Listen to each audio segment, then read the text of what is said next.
Hello everybody and welcome to chapter 16 of the book of Shemot as we continue to travel through Tanach. Chapter 16 has 36 verses and it starts in the Koren Sachs Chumash on page 472 and 473. This chapter marks the beginning of a completely new phase in the story.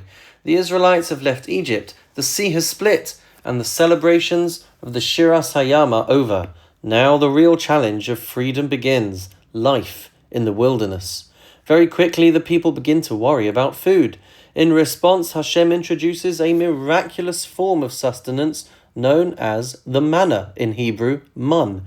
Each morning, a fine, flaky substance appears on the ground, which the people gather and eat.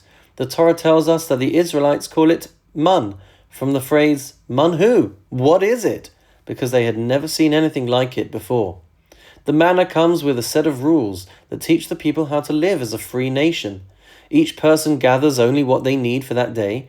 It cannot be stored overnight, but on Friday, a double portion appears so that the people will not need to gather food on Shabbat.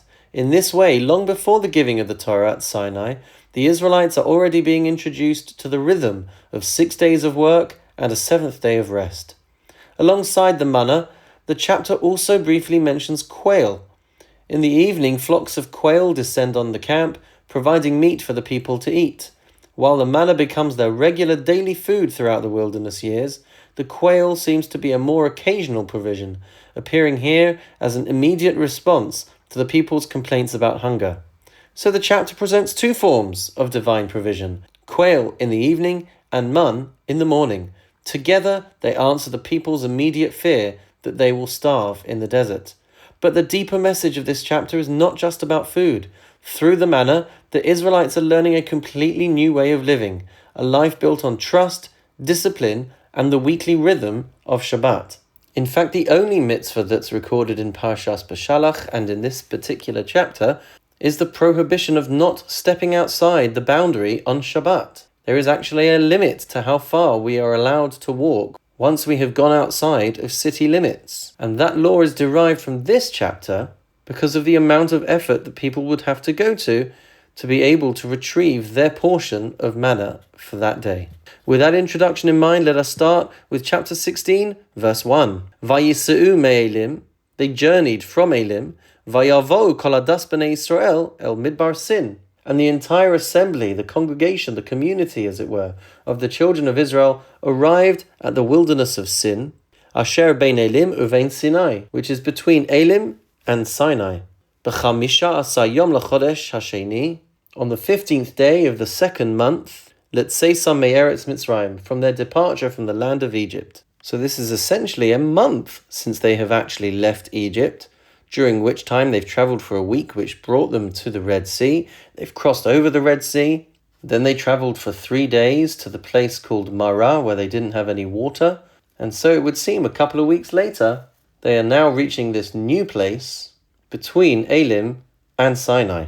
Verse 2, Vayilonu kol hadas b'nei Yisrael, the entire assembly of the children of Israel complained, al Moshe v'al Aharon b'midbar, against Moshe and Aaron in the wilderness. Verse 3, Vayomeru aleihem b'nei Yisrael, and the children of Israel said to them, Mi yetein museinu biyad Adonai be'eretz Mitzrayim. If only we had died by the hand of Hashem in the land of Egypt, b'shivteinu al sir habasar, as we sat by the pot of meat, ba'ochlenu lechem lasova, when we ate our fill of bread. Ki hotseisem osanu el hamidbar hazeh, for you have taken us out to this wilderness, lahamis es kol hakahal hazeh barav, to kill the entire assembly by starvation. Verse 4, Vayomer Adonai el Moshe, then Hashem said to Moshe, Hineni mamtir lachem lechem min hashemayim, I'm going to rain down bread from heaven, v'yatza ha'am, v'laktu davar yom biyomo. Let the people go out and gather enough for each day, leman anasenu hayelech b'sorasi imlo, so that I can test them to see whether they will follow my law or not. Verse 5, V'haya bayom hashishi, and on the 6th day, V'heichinu es hasheyaviu, they will have to prepare what they will bring in. V'haya mishneh al asher yilkatu yom yom, it will be twice as much as they gather on all other days. Verse 6, Vayomer Moshe v'Aharon el kol b'nei Yisrael, so Moshe and Aaron said to all the children of Israel, Erev, by the evening, Vidatem ki Adonai hotzi eschem me'eretz Mitzrayim. you shall know that Hashem took you out of the land of Egypt. Verse 7, Uvoker, and by morning, Uri'isem es kavod Adonai, you shall see the glory of Hashem, B'sham'o es telu noseichem al Adonai, and that he has heard your complaints against Hashem, V'nachnu ma ki salinu aleinu. For what are we that you should incite complaints against us? Verse 8, Vayomer Moshe, and Moshe said, B'seis Adonai lachem ba'erev basar le'echol. In the evening Hashem will give you meat to eat, V'lechem baboker lishboa, and bread in the morning to fill you. Bishmor Adonai etulu noseichem, because he has heard your complaints, asher atem malinim alav, that you complain against him, V'nachnu, and as for us, ma lo aleinu selo noseichem ki el Adonai, it is not us that you're complaining against, but against Hashem. Verse 9, Vayomer Moshe el Aharon, and Moshe said to Aharon, Emor kol adas b'nei Yisrael, say to the entire assembly of the children of Israel, Kirvu lifnei Adonai, approach before Hashem, ki shama es telu noseichem, for he has heard your complaints. Verse 10, Vayihi kedaber Aharon el kol adas b'nei Yisrael, and when Aaron spoke to the entire assembly of the children of Israel, Vayifnu el hamidbar, they turned towards the desert.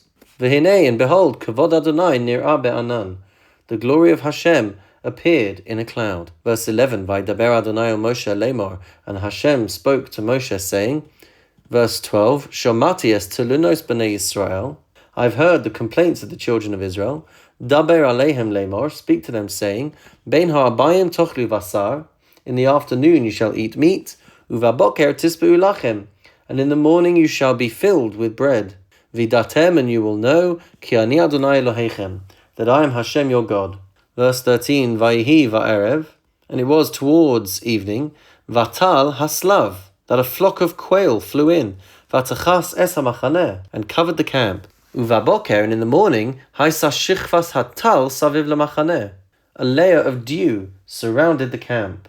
Verse 14, Vatal shichvas hatal, when the layer of dew lifted, V'hinei, behold, al panei ha-midbar, on the face of the desert, dak mechuspas, dak kakfor al haaretz. Fine flakes covered the floor of the desert like fine frost on the ground. Verse 15, Vayiru b'nei Yisrael, the children of Israel saw it, Vayomeru ish el achiv, and said to one another, Manhu, what is it?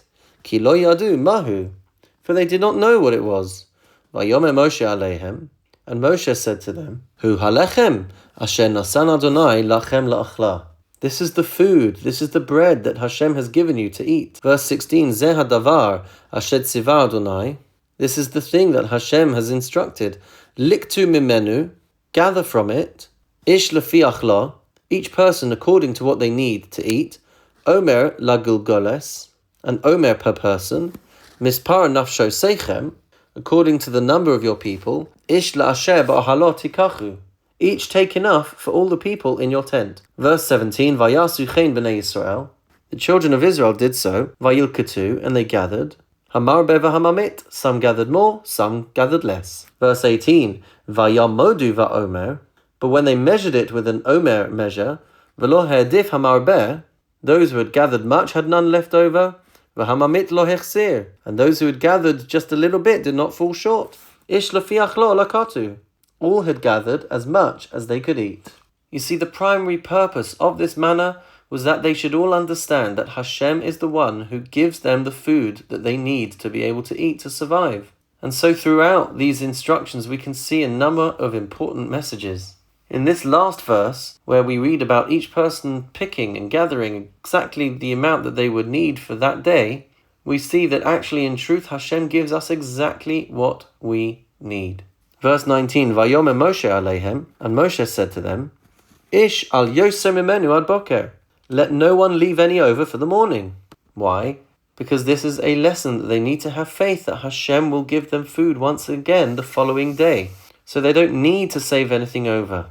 Verse 20, V'lo shamu el Moshe, but they did not listen to Moshe. Vayosiru anashim mimenu ad boker, some of them left part of it over until the morning. Vayarum tolaim vayivash, and it became worm-infested, and it stank. Vayiktzov aleihem Moshe, so Moshe became angry with them. They should have listened to the instructions from Hashem. Verse 21, Vayilkatu oso baboker, they gathered it morning by morning, ish kafi achlo, all as much as they could eat, v'cham hashemesh v'namas, and when the sun grew hot, it would melt away all the remaining man that was still on the ground. Verse 22, Vayihi bayom hashishi, when the sixth day came, laktu lechem mishne shnei ha'omer la'echad. They gathered a double portion, 2 omer each. Vayavo'u kol nasi'ei ha'edah vayagidu l'Moshe. And all the leaders of the community came and reported this to Moshe. Verse 23, Vayomer aleim, and he said to them, Hu asher diber Adonai. This is what Hashem has said. Shabbason, Shabbos Kodesh l'Adonai machar. Tomorrow is a day of rest, a holy Shabbat to Hashem. Es asher tofu efu, bake what you need to bake. Ve'es asher tevashlu bashelu, and cook what you wish to cook. Ve'es kol ha'odef hanichu lachem lemishmeres ad haboker. And whatever is left, keep carefully aside until the morning. Verse 24, Vayanichu oso ad haboker. So they put it away until the morning, kasher tzivah Moshe, just like Hashem had instructed them. V'lo hivish, and it did not stink. V'rima lo haisabo, and worms did not infest it. Verse 25, Vayomer Moshe, and Moshe said, Ichluhu hayom, ki Shabbos hayom ladonai. Eat it today, for today is a Shabbat for Hashem. Hayom lo simtsa'uhu basadeh. Today you shall not find it in the field. Verse 26, Sheshes yamim tilkatuhu. For 6 days shall you gather it. Uvayom hashvi'i Shabbos lo yihiyeh bo. But on the 7th day, on Shabbos, it will not be there. Verse 27, Vayihi bayom hashvi'i. And it happened on the 7th day, Yatsu min ha'am lilkot. Some of the people went out to gather, v'lo matzau, and they did not find. Verse 28, Vayomer Adonai Moshe. Then Hashem said to Moshe, Ad ana me'antem lishmor mitzvosai v'sorasai. How long will you refuse to keep my commandments and my laws? Verse 29, Re'u ki Adonai nasan lachem ha-Shabbos. See, understand that Hashem has given you the Shabbos. Al kein hu nosein lachem bayom hashishi lechem yomayim. That is why he gave you 2 days' bread on the 6th day. Shavu ish tachtav. Let every man rest in his place. Al yetze ish mimkomo. Let no man leave his place by Yom HaShvi'i on the 7th day. Now this doesn't mean that people aren't allowed to move around on Shabbos, but we are taught that there is a certain limit that people are allowed to walk on Shabbos once they leave a residential area. Verse 30, Vayishpasu ha'am bayom HaShvi'i. So the people rested on the 7th day. Verse 31, Vayikra'u veis Yisrael es Shemot man. The house of Israel named it man, manna. V'hu kezera gad lavan. It looked like white coriander seeds. V'ta'amor katsapichis bidvash. And it tasted like wafers made with honey. Verse 32, Vayomer Moshe, and Moshe said, Zeh hadavar shetzivah Adonai, this is what Hashem commands, Melo ha'omer mimenu lemishmeres ledoroseichem. A full omer of it should be kept carefully aside for your descendants.